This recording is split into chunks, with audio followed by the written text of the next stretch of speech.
So, Alyssa Solomon is gonna be going back to the Philippines para mag-training kasama ng Alas Pilipinas Women's para sa darating na Southeast Asian Games. You know what time it is?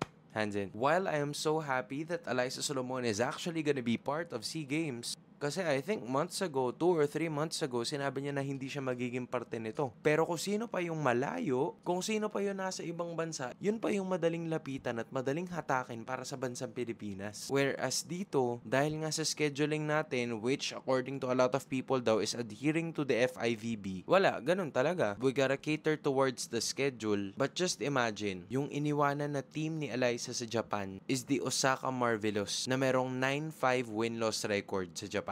She's probably gonna be missing around 5 to 6 games. Pero walang pa kayong management. Alam mo, minsan mapapasana all ka na lang eh. Dito rin tayo nakabuo ng training camp. Makakukuha sila ng mga players na wala pa masyadong chemistry with each other. Although may pool naman tayo, so obviously magkakakilala na yung mga yan.